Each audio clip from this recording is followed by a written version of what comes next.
Good morning all. Welcome to Brinda's lecture. Today's topic is gradient based optimization. Before entering into the topic of gradient based optimization, let's see what is optimization. Optimization அப்படினா என்ன அப்படினா minimizing or maximizing f of x by varying x. அதாவது இந்த f of x அப்படிங்கிறது என்னன்னு சொல்லுவோம் அப்படினா loss function சொல்லுவோம்.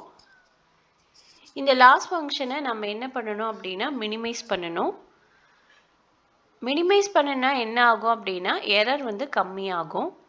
எரர் கம்மியான அக்யூரசி இன்க்ரீஸ் ஆகும். இப்போ லாஸ் ஃபங்க்ஷன் அப்படின்னா ஃபஸ்ட்டு என்ன அப்படின்னா நான் வந்து மாடலை வந்து ட்ரெயின் பண்ணுறேன். எனக்கு மாடல் வந்து ஒரு அவுட்புட் கொடுக்குது. அந்த அவுட்புட் பேர் ப்ரிடிக்டட் அவுட்புட் அப்படின்னு சொல்லுவேன். என்னுடைய டேட்டா செட்டில் நான் ஆல்ரெடி இந்தந்த இன்புட்லாம் வந்தால் எனக்கு இது அவுட்புட்டாக வேணுங்கிறத நான் லேபிள் பண்ணி வச்சுருக்கேன். அந்த அவுட்புட் பேர் ஆக்சுவல் அவுட்புட் அப்படின்னு சொல்லுவோம். அப்போது என் மாடல் ப்ரெடிக்ட் பண்ண அவுட்புட்டுக்கும் ஆக்சுவல் அவுட்புட்டுக்குமான டிஃப்ரென்ஸை தான் நான் என்ன சொல்வேன்னா லாஸ் ஃபங்க்ஷன் அப்படின்னு சொல்வேன். இப்போது நான் லேபிள் பண்ணி வச்சுருக்க ஆக்சுவல் அவுட்புட் வந்து 40 அப்படின்னா இப்போ என் மாடல் வந்து என்ன ப்ரெடிக்ட் பண்ணி கொடுத்துருக்கு அப்படின்னா 50 அப்படின்னு ப்ரெடிக்ட் பண்ணி கொடுத்துருக்கு. ஆக்சுவலாக அந்த இன்புட் ஃபீச்சருக்கு 40 தான் வரணும். ஆனால் என்னோட மாடல் என்ன கொடுத்துருக்கு 15 கொடுத்துருக்கு. which means that the error is occurred. So அந்த எரர் எப்படி கால்குலேட் பண்ணோம் அப்படின்னா predicted output minus actual output 50 minus 40 that is 10. So which is nothing but loss function. So இந்த loss function வந்து நான் மினிமைஸ் பண்ணினேன் அப்படின்னா அதாவது இந்த 10ங்கிற டிஃப்ரென்ஸை வந்து நான் வந்து கம்மி பண்ணினேன் அப்படின்னா எனக்கு எரர் கம்மியாக இருக்கும். ஸோ எனக்கு அவுட்புட்டோட அக்யூரசி வந்து இன்க்ரீஸ் ஆகும். அதுதான் வந்து ஆப்டிமைசேஷன்.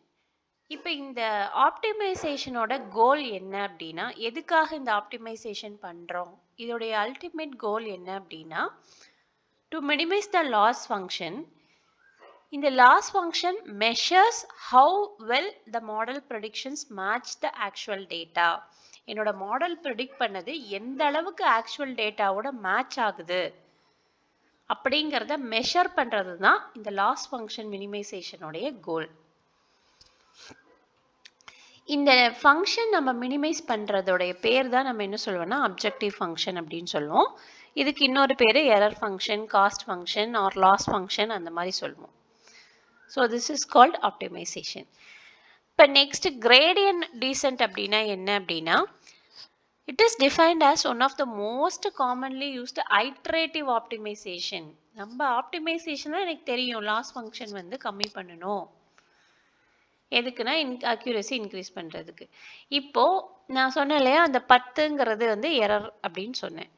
இந்த 10 வந்துட்டு நான் வந்து என்ன பண்ணுறேன்னா ஃபஸ்ட் டைம் வந்து லாஸ் ஃபங்க்ஷனை வந்து மினிமைஸ் பண்ணும்போது எனக்கு செகண்ட் டைம் 8 வந்து எரராக வருது. தேர்ட் டைம் நான் எரர் ஃபங்க்ஷன் லாஸ் ஃபங்க்ஷனை வந்து மினிமைஸ் பண்ணும்போது எனக்கு 6ன்னு வருது. அப்புறம் எரர் 4, அப்புறம் 2, அப்புறம் 1. ஸோ இந்த மாதிரி படிப்படியாக நான் எரரை கம்மி பண்ணுறது தான் பேர் கிரேடியன்ட் டீசென்ட். அதுதான் என்ன சொல்கிறாங்கன்னா ஐட்ரேட்டிவ் ஆப்டிமைசேஷன். ஆப்டிமைசேஷனை ஒரே ஸ்டெப்பில் பண்ணிடல, லாஸ் ஃபங்க்ஷனை ஒரே ஸ்டெப்பில் மினிமைஸ் பண்ணிடல, ஒவ்வொரு ஸ்டெப்லையா நான் மினிமைஸ் பண்ணுறேன். ஓகேங்களா, அதுதான் gradient descent. The main objective of using gradient descent algorithm is to minimize the cost function using iteration. நான் அங்கே லாஸ் ஃபங்க்ஷன் சொல்கிறது தான் இங்கே காஸ்ட் ஃபங்க்ஷன் அப்படின்னு சொல்லியிருக்கேன். இப்போது இதை அச்சீவ் பண்ணோம்னா நான் 2 ஸ்டெப் வந்து திரும்ப திரும்ப பண்ணிகிட்டே இருக்கணும். ஃபஸ்ட்டு ஸ்டெப் என்ன அப்படின்னு பார்த்தீங்கன்னா I have to calculate the first order derivative of the function. First order derivative of the ஃபங்க்ஷன்னா என்ன அப்படின்னா இப்போ எஃப் ஆஃப் எக்ஸ் அப்படிங்கிறது என்னோட ஃபங்க்ஷன்னா ஃபஸ்ட் ஆர்டர் டெரிவேட்டிவ் நான் எப்படி கண்டுபிடிப்பேன் அப்படின்னா d by dx of f of x, அதுதான் எஃப் டேஷ் ஆஃப் எக்ஸ் அப்படின்னு கொடுத்துருக்கோம். ஓகேங்களா, இப்போ எஃப் ஆஃப் எக்ஸ் வந்து என்னன்னு சொல்கிறோம் அப்படின்னா ஃபஸ்ட் ஆர்டர் ஆப்டிமைசேஷன் ப்ராசஸ் அப்படின்னு சொல்கிறோம். இந்த மாதிரி நம்ம வந்து படிப்படியா எரரை வந்து கம்மி பண்ணிக்கிட்டே போறது. அப்ப எவ்வளோ சீக்கிரத்துல என் மாடல் வந்து ட்ரெயின் ஆகி கரெக்டான அவுட்புட்டை கொடுக்கும். நான் இப்படியே கொஞ்சம் கொஞ்சமா குறையணும், அப்படி குறைச்சிக்கிட்டே போனாதான் எனக்கு எரர் வந்து கம்மியாகும். அப்பதான் எனக்கு வந்து அக்யூரசி கிடைக்கும்னா, அப்ப என்னோட மாடல் வந்துட்டு எந்த அளவுக்கு சீக்கிரமா லேர்ன் பண்ணிக்குது அப்படிங்கிறத வந்து மென்ஷன் பண்றது தான் லேர்னிங் ரேட் அப்படின்னு சொல்றோம். ஓகேங்களா? சில நம்ம லேர்னிங் ரேட் வந்து ஃபிக்ஸ் பண்றத பொறுத்து மாடல் வந்து சீக்கிரமாவும் ட்ரெயின் ஆகலாம், இல்ல லேட்டாகவும் ட்ரெயின் ஆகலாம், இல்ல ட்ரெயின் அதாவது கரெக்டான அவுட்புட்டை ப்ரெடிக்ட் பண்ணாமையும் போகலாம். So all depends on fixing the learning rate. Next one ஒரு ஸ்மால் எக்ஸாம்பிள். இந்த ஸ்மால் எக்ஸாம்பிளில் நான் ஒரு சின்ன டேட்டா செட் எடுத்திருக்கேன். இதில் வந்துட்டு ஒரே ஒரு ஃபீச்சர் எக்ஸ்ன்னு வச்சுருக்கேன், ஒரே ஒரு அவுட்புட் ஒய்ன்னு வச்சுருக்கேன். இதில் டோட்டலாக 4 சாம்பிள் இருக்குது.